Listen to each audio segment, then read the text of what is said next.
Rappler, your articles are ripe with innuendos and pregnant with falsity. We do not intervene in the affairs of the armed forces. We are just an office that receives complaints or papers for reference, and we transmit them to the proper agency. We do not get any money. We are not interested in that. Para sa alaman ninyo, you can stop your suspicious mind from roaming somewhere else. But since you are a fake news outlet, then I am not surprised that your articles are also fake. We can debate now. Tell me where is our lies, and I'll tell you where are yours. Anybody? Okay. First question po Kasi for Pia Rañada of Rappler.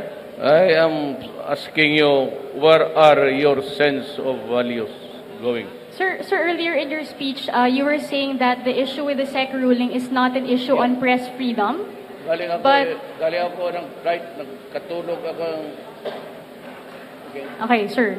Sir, earlier in your speech, you said that the issue on the SEC ruling against Rappler is not an issue of press freedom. But at the same time, during your speech, you were giving comments about the media and about Rappler and Inquirer na sumusobra na kami. So what does that mean, sir? You say that this is not an attack on media, but you also have attacks on media in your own speech. Let me give you an example. Huwag na tayo lumayo. Your inquisitive mind goes beyond its normal proportions. Bong, you know, I just tingnan ninyo yung a daily dose of your medicine. Bongo intervenes in the 15 billion. Who gave you idea he can intervene? Where is his signature? Where is your statement? And where is your even a point of reference? Dumadata, ang dami talaga sa akin. But look at, alam mo, hindi ako mag-ibang pero bilyonaryo to. Sa totoo lang. Putakin na ba? Tanongin niyo kung sino yan. Uy, ito mga ganito. It seems to appear na intervening because of what? Money? The things that you are telling it never happened. Pag magtanggap kami na gano'n, ipasa namin doon sa proper, if it's the Justice Department, it goes to the Justice Department. If the subject matter here is about transportation, it goes to Tugade. Sir, first of all, you're digressing from the question. Secondly, we also got SAP Bongo's side before publishing the story. Yeah, but so, even if I do or I do not know that, tignan mo yung headline mo. Is that really sir, a work of a sensible person? He's not a military man and he what? You think you can convince Lorenzana and the guys there, you can bribe them? Or you would think that sila papayag kami ang mag-bribe than the way I talk, the way I've been firing people? Tapos tingnan niyo yung what do you know about also the vote that Bong was to intervene? sir, as far as we're concerned, we've already addressed the issue of fairness on that article. Can you just answer, please, the question? Hindi kita maintindihan.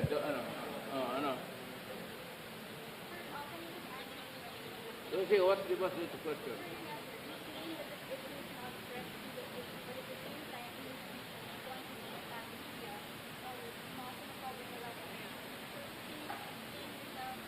I am now explaining even with your article.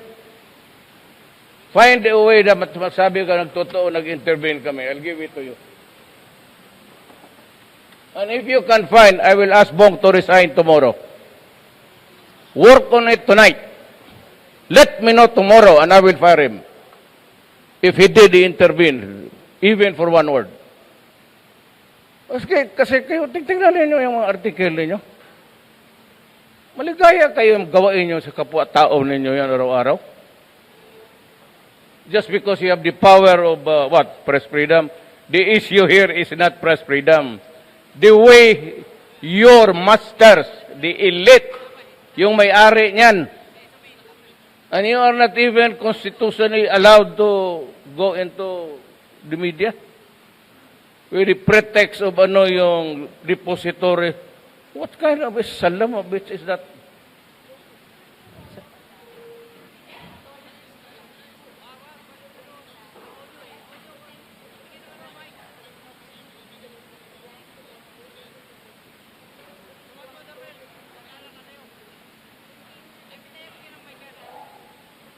Walang technicality. The Constitution does not really allow your company, of which you are a worker of that company.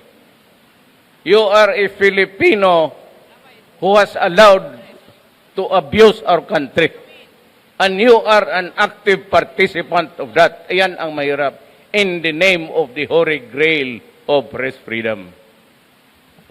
Thank Yan you. ang totoo talaga yan. Thank you, Pia. Next question, Ms. Rose Novenario. Sumobra kayo. Pati ako, you're not only throwing toilet paper, you're throwing shit at us. Ay, sir, good evening Sumobra po. kayo. Talaga. Sir, good evening po. Yung amo mo, anong kaso niya?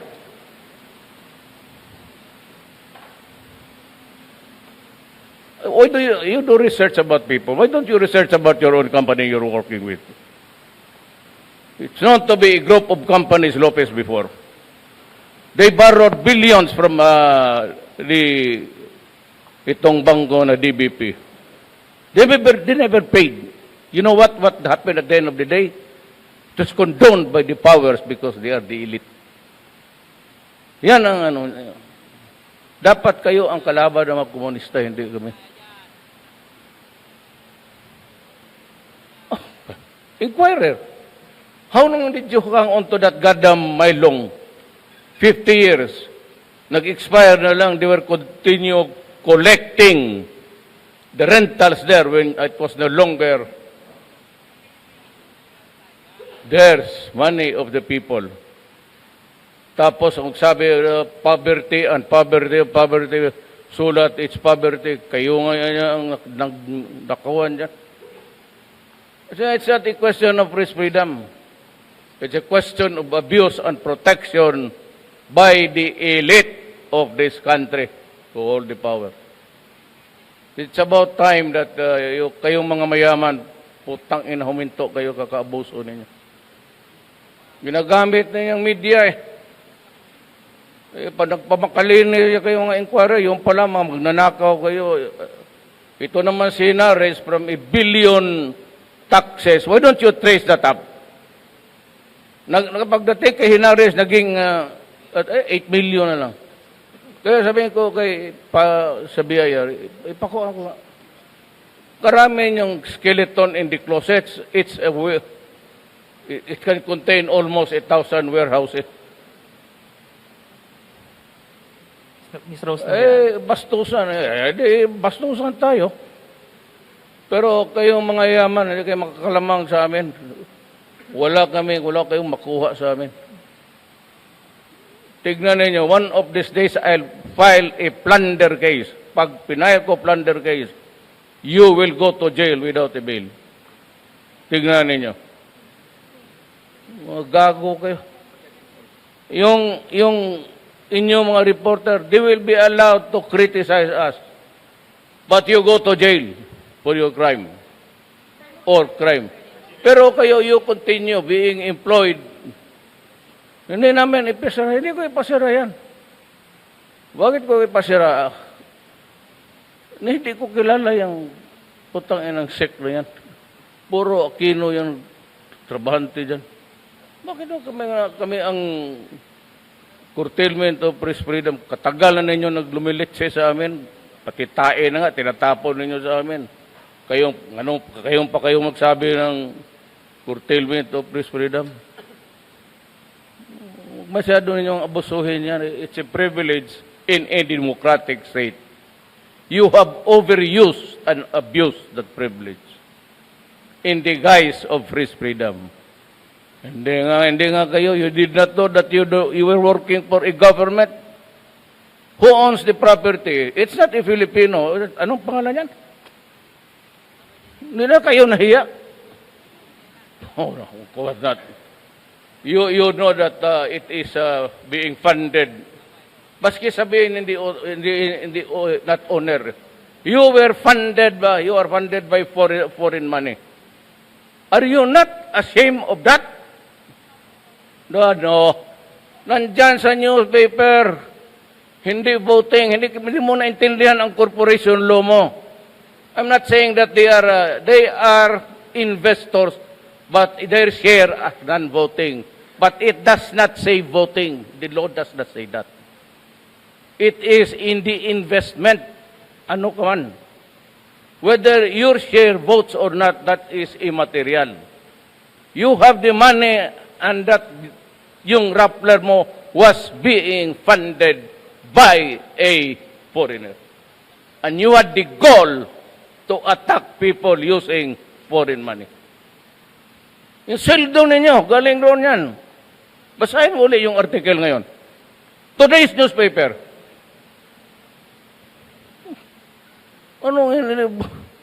Bakit ka mag-voting? No need to vote. You can influence. Kung sabihin mo, I will withdraw my exposure. Saan kayo makuha ng sweldo? Hindi magkausap talaga kayo. Bakit? What do you want? You know, you can always go into a horse deal. No need really to, putang ina yung kumpanya mo, pera ko yan. Although I do not have a say in the management of what Pia Rañada says, but I can cripple your company by just withdrawing my investment in your corporation. Sir? Yung media can destroy you. But kaya sabi ko, pag ganunin ninyo ako, putang ina, bababuhin ko kayo. Kasi alam ko. Ngayon, kita mo kay Preto. Alam ba ninyo, kay Rufino, noon pa yan. Did you know na wala ng rental? Sila pa rin. But they were criticizing government people as if we are the villains. Sir, pasundot lang ng isa. Tama bang Hindi ako papayag ng gano'n. Bababuyan ko kayo ng babuyan. Putang ina ninyo. Mga letse kayo. Sir, tama bang perception po yung sinasabi ng iba na the Kayo, media... huwag kayo ma-insulto. Hanggang sweldo lang kayo. Hindi nga ninyong alam kung saan. Palambasa ito, mga putang ito, nasanay sa gusto nila. Sir? Yung mga lahat ng mga magbubukid, yung mga mahirap, wala kaming prinsipyo, sila lang. Anak ng putang ina. You pretend to be the intellectual giants. Sir? Okay. Last question na lang, sir. Sir, is this a message also to other news outlets in the Yung sila Philippines? na presidente, pumutok yung Marawi. Kung siguro, baski buntot ni magpakita doon. Sige ba? Sir, is this a message also to other news outlets in the Philippines that if you continue to be critical of the... But, nababaw siya.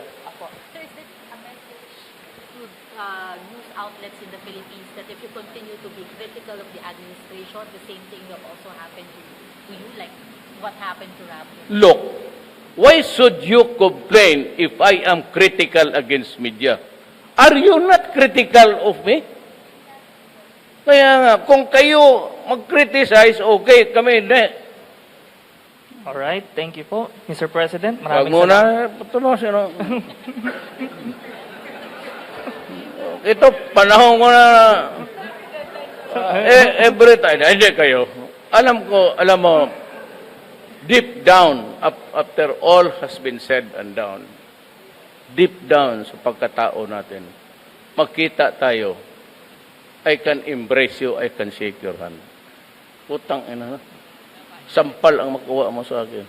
Magkano lang man ang sampal? 25 pesos. Tang ina. Tayo, alam natin eh. Hindi man tayo nagmamalaki na mahirap o mayaman. Pero galing tayo doon. Kung saan diyan, pare-pareho lang tayo lahat. Kaya nagkakaintindihan tayo. Kaya hindi ako nagpapakaya.